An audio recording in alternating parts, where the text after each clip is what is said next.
For over 45 months, Russia has waged war on Ukraine, and today we'll again assess the military situation there. I'm Julian Robke, and this is BILD Situation Room. And we're starting in the Kharkiv region in northeastern Ukraine. As we'll see shortly, the Ukrainian army has not only achieved a stunning victory against the Russians in the city based on videos, but President Selenskyj, Volodymyr Zelensky, has personally shamed Vladimir Putin, who had confidently claimed just 3 weeks ago that Kupiansk was under complete control of the Russian army. That's not how it is. As we can see here from this video that Zelensky already released the day before yesterday, we can clearly see here the road network once again stretching out behind, leading directly into Kupiansk.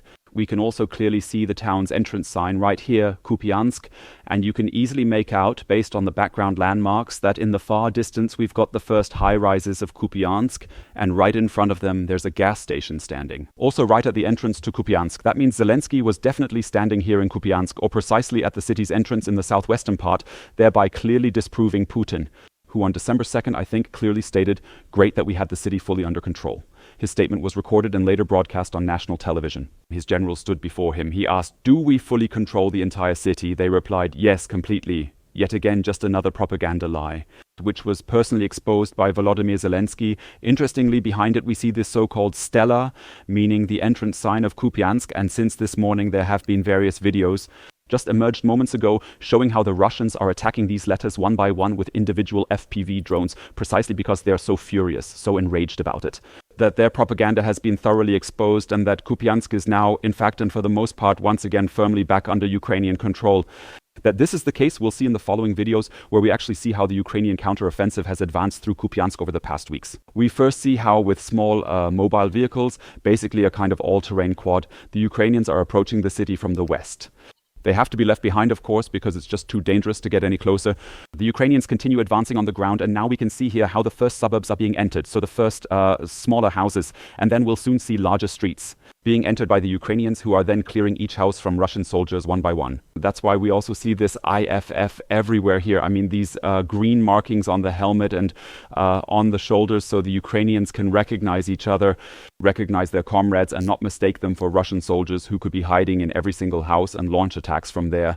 These recordings have been released over the past 48 hours, not just from one part of Kupiansk, but from many parts of Kupiansk. So we can say with reasonable certainty that the information shared by Deep State Map, that Kupiansk, which as recently as 2 or 3 weeks ago was still nearly entirely under Russian control, is now almost completely back under Ukrainian control, and that these reports are accurate. We'll also take a look at this on the map, see how Kupiansk, as mentioned, was at the time of our last update on the 26th of November, still largely under Russian control, but now the situation has changed quite dramatically. Let's pause here for just a moment and take a look, of course, at the special situation in the battle for Kupiansk. We can see that the Ukrainians, despite facing intense resistance, successfully maintained control of this pocket on the eastern bank of the Oskil, a position that's easy to explain when you look at the terrain here, leaving the Russians with only the option to attack from the north toward Kupiansk. That means always just crossing the river with light equipment, most of the time even without vehicles. They've brought in some vehicles, and now we can see the city here as it looks, especially on the west bank of the Oskil. And we can see that most of the area was already either dark red, meaning firmly occupied by the Russians, or orange, meaning contested. And the suburbs up north, such as Kindrashuka, had already been under Russian control for several months. That means the Russians have established a relatively wide supply corridor there, allowing them to keep coming in from the north, from Zaporoizhzhia and so on, and launching attacks here. Now we're taking a look at the changes up to today. So what we can clearly see now is that there's been a whole lot of blue appearing here. We can see that both Kindrashuka and I think Kharkiv, which is another fortress, have been recaptured, and also a large part of the city is now back under Ukrainian control. We can still see this extremely narrow corridor. I hope you can make it out here, the orange moving along the Oskil, and also a few small parts, meaning roughly 2 to 3 districts with isolated houses or blocks still held by Russians. But the whole situation is completely different now compared to just a month ago or even 3 weeks back. The Ukrainians had a very high level of OPSEC here, meaning operational security. That is a strict precautionary measure to keep their operations from going public. That means they didn't show us exactly over the course of weeks where they had succeeded or how far they had advanced. However, now with the appearance of Volodymyr Zelensky, the situation on the ground has become relatively clear. Yes, Kupiansk was largely recaptured by Russian forces, and it seems that Vladimir Putin's dreams in Kharkiv were thus at least temporarily shattered in this region. from Kharkiv in the northeast of Ukraine, we move on to Donetsk in the east, to the Pokrovsk region. The situation there remains largely unchanged. The Russians continue to hold a significant portion of Pokrovsk, but are still pushing hard to advance further toward Rodinsky and Hryshayn. That means those two key suburbs are still at least partially under Ukrainian control. And here we've got fresh material showing that a few days after their initial assault on Hryshayn, the Russians attempted another push, driving right past the wreckage of recently destroyed vehicles, completely undeterred by the losses. We remember about 3 days ago a major Russian assault with more than 10 armored vehicles, all destroyed just outside Hryshayn on this road that we'll take a look at on the map in a moment. However, the Russians thought, let's try this again, this time not with armored vehicles, but with motorcycles, and they sent about 20 motorcycles in the same direction. And now we can see that these motorcycles and the Russians riding them met a truly terrible end indeed. We have to pixelate all of this, of course, because we can see that they didn't just crash, but were actually attacked afterward. Basically, every single Russian soldier who attempted to approach Hryshayn got taken out by just one single drone. Here we see it again. I think at the beginning it's relatively clear how many there are. These are all little Russian motorcycles, all moving further here in a northwesterly direction, and each one was attacked by Ukraine one after another. This entire assault has now been completely shattered and broken apart. The whole thing really images that kind of remind you of maybe the Battle of Vuhledar, where the Russians kept taking the same routes over and over, so you knew exactly where. There's only one way to capture Vuhledar. Eventually they managed to take it, but they lost so many vehicles and a huge number of soldiers along the way. And here we see it again with burning vehicles scattered all around, various motorcycles lying about, and the Russians are now trying to flee, attempting to get away somehow along these previously established barriers made of barbed wire. However, the Ukrainians are just lying in wait for exactly that moment and then launch their attack on the individual Russian infantrymen. This whole situation shows just how much pressure there is on the Russian side to keep advancing, not just to hold Pokrovsk, but also to secure the flanks beyond that. Again, it's extremely clear here just how the road looks. This right here is the main road that leads out toward the area of Hryshayn. And we can clearly see there are countless destroyed armored vehicles as well as a large number of motorcycles scattered around. You can clearly see these small ones lying around here and then the Russian soldiers being dropped off, only to be hit moments later by Ukrainian drones. Like I said, yeah, a bit of a recurring image, similar to the past few days. We had exactly the same convoy or column destroyed on this very road back then too. The Russians don't learn from it at all. They've clearly been given the order. Allegedly, the 76th Airborne Brigade operating out of Pokrovsk got the order to continue advancing toward Ryshna with the clear objective of firmly securing Pokrovsk against any potential counterattacks and against Ukrainian units that persistently raise their flag in the city center over and over again. We'll look at the whole situation again on the map and see it's actually exactly the same area as a few days ago, where the Russians are trying to attack specifically one push towards the E50 in the direction of the highway, the main motorway heading towards Dnepropetrovsk, and on the other side advancing towards Hryshayn. That means it's a relatively small road. However, on both of these days, this was precisely the spot where the Russians had attempted to push forward. We're coming from Pokrovsk and from Ryshna a bit further east, heading towards Myrnohrad. That's right near the city, and as you can clearly see, the situation here remains absolutely critical for the Ukrainian army, meaning part of the city, right? What do we have here? About 40% are clearly under Ukrainian control, specifically this northern section of the area. However, let's take a closer look. The entire urban area of Myrnohrad is relatively large, and we can already see about a third of it fully under Russian control. A third contested, and only another third still under Ukrainian control here. However, as the next footage shows us, it's not just the Russians advancing here. Sometimes the Russian troops are pushed forward so aggressively by their officers and generals, so hard that they end up walking straight into ambushes set by the Ukrainian army and then have to surrender themselves. We're looking at footage from a surveillance drone showing several Russian soldiers emerging from these, out of this heavily damaged ruined building and now advancing out onto the street. Moving slowly in the direction of, north, or at least generally upward on this particular map right here. And now we'll see how these soldiers, at least these four, clearly surrender with the IFF visible again here. That means the Ukrainians, you can still see it relatively clearly now. That's exactly why it's so important for the Ukrainians to wear these green armbands, because the Russians don't recognize the whole thing at the arm and can therefore be distinguished even by the observing drones. So now the Russian soldiers are emerging here, who were supposed to advance very quickly and very far into Myrnohrad, and but didn't manage to do so and were stopped there by the Ukrainians. Were then forced to surrender. Still, the situation in Myrnohrad remains critical. As we've seen, the whole area, including northwest of the city, is now orange. So contested, and it's unclear what the Ukrainian General Staff's plans are, whether they still intend to get people out at some point, or if this was somehow connected to the talks that were recently held in Berlin. Whether there's meant to be some kind of exchange or some sort of release as part of a broader deal, exactly what's planned remains completely unclear.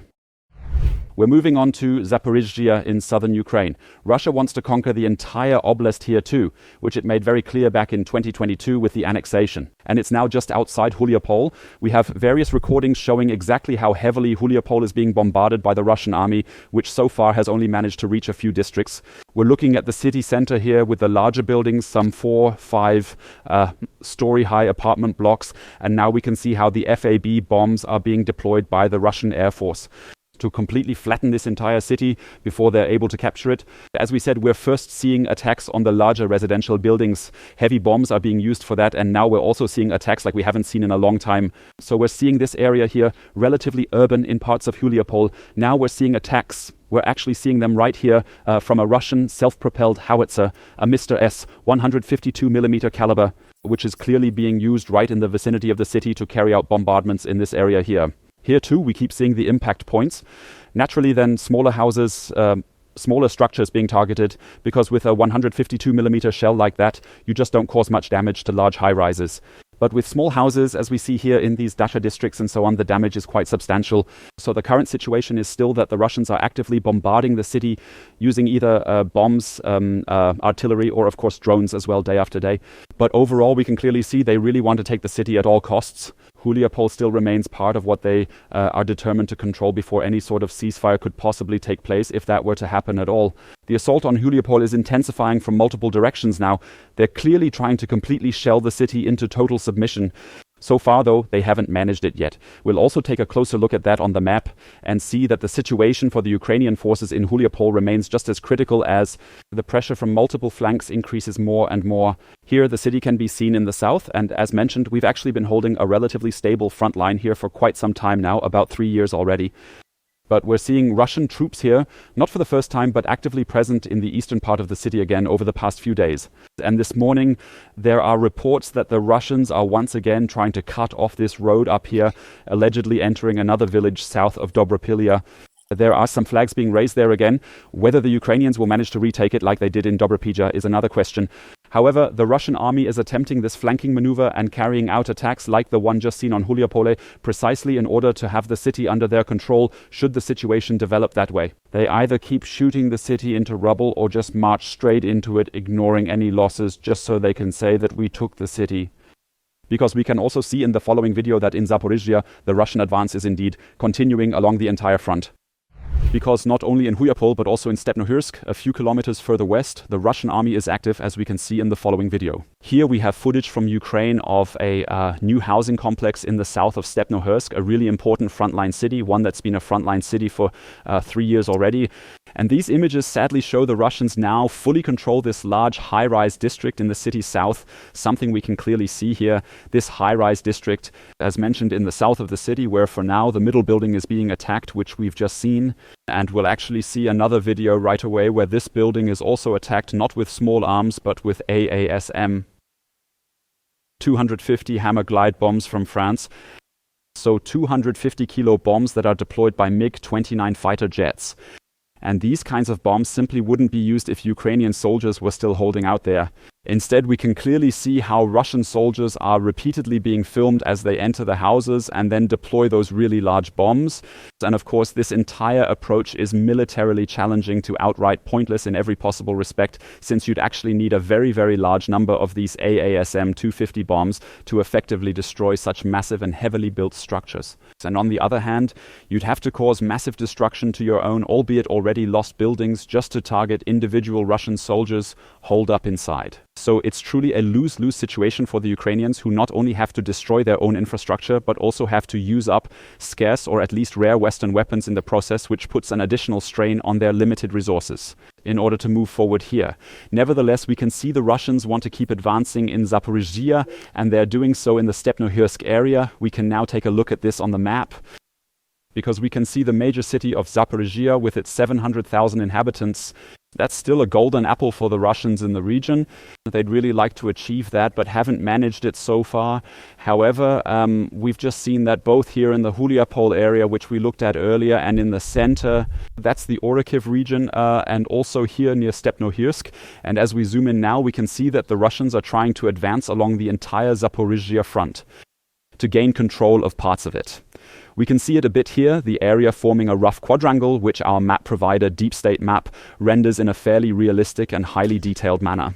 This part of the quadrangle we just saw, and these large buildings already completely dark red, meaning Russian-controlled, with a section still contested. But at the time the bombs fell, there definitely wasn't a Ukrainian anywhere nearby. Ukrainians wouldn't bomb their own soldiers. However, of course, at least one hopes that you can force the Russians out by bombing and then move back in with infantry to retake those residential blocks we've just seen, to regain control after all. And the following video shows that in some parts of Zaporoizhzhia, the Russian advance is once again moving so quickly that they simply can't keep up. To get logistics up to speed, can't secure the troops there, forcing them to surrender to the Ukrainians. We've picked out a really interesting video from the past few days which clearly shows 2 Russian soldiers waving a white flag as they cautiously make their way along a road in the vicinity of Novodanilivka, appearing disoriented and alone. Also in Zaporoizhzhia, moving toward Ukrainian troops. They no longer want to fight and are surrendering to Ukrainian forces. We'll see in a moment how the Ukrainians make this interesting, pulling up in a pickup where it's not just the driver, but at least 3 soldiers are also riding in the back, who are already moving in here to secure the area, aiming their rifles steadily at the Russians right now and making sure they're disarmed, or well, not disarmed just yet. They clearly don't have weapons anymore, but they're still emptying their pockets, checking if there might be explosives or anything similar inside, and then they're being arrested by the Ukrainians and taken into captivity. So yes, such a scene does exist. Of course, it's relatively rare, clearly because usually the Russians aren't in a situation where there are so few of them that they have to surrender. We don't know what the Russians actually went through here, or what exactly they were told by both sides, of course, in this situation. In any case, in the end, it really came down to them making the first move and actively reaching out to the Ukrainians. And unlike other Russians who were then attacked by their own drones rather than surrender, these have at least made it and are now safe in Ukrainian captivity.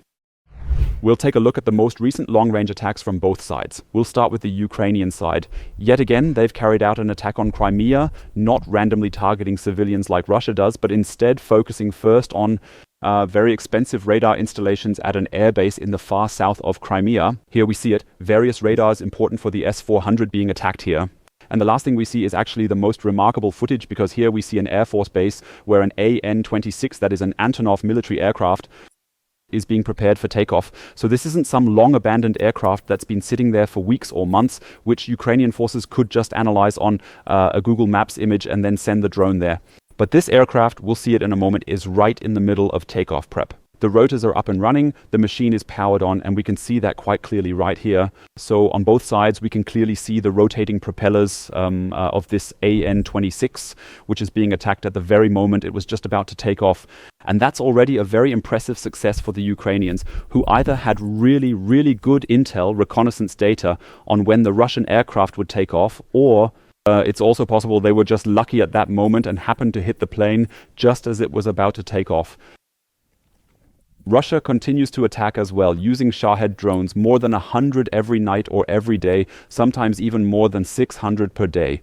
And here we can see the Ukrainian port city of Chornomorsk, which is located in the Odessa region down in the country's southwest. And here we can clearly see a Shahed drone right there in the frame, slowly coming in and deliberately targeting a Turkish cargo vessel out at sea. It's a completely, targeted attack, an attack that specifically targets this ship, which at that moment is anchored there right here. Not a long-standing target either, but rather a temporary one that's simply present at that location. As I mentioned, they're in the process of unloading its cargo. Now we see the drone descending, heading toward the crane installations. And there ahead we can see the Turkish vessel, a Turkish freighter that's currently sitting at anchor and is now being unloaded right here. And now we're just about to witness the massive explosion. There it is, exactly the one triggered by the Shahed drone, specifically targeting Ukraine's trade partners here. And essentially terrorizing the Black Sea. Of course, the Russians say they're doing this because Ukrainians had attacked several ships near Turkey in recent days.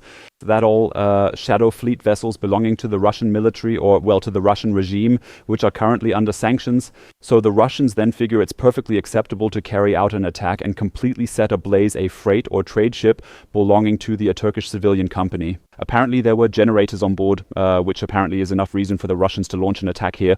However, we've already seen footage today clearly showing that these were entirely civilian cargo loads currently on board, and thus another act of revenge by the Russian army, not just against Ukraine's long-range attacks, but also against what the Russians perceive as collaboration with the Ukrainians. Namely, that Turkey does help the attacked ships when they got attacked by Ukraine, but doesn't actually ensure beforehand that they're safe from Ukrainian sea drones. And as a result, we're still seeing Ukraine carry out targeted attacks, primarily against military or militarily supportive infrastructure, while the Russians go after even foreign cargo vessels at sea.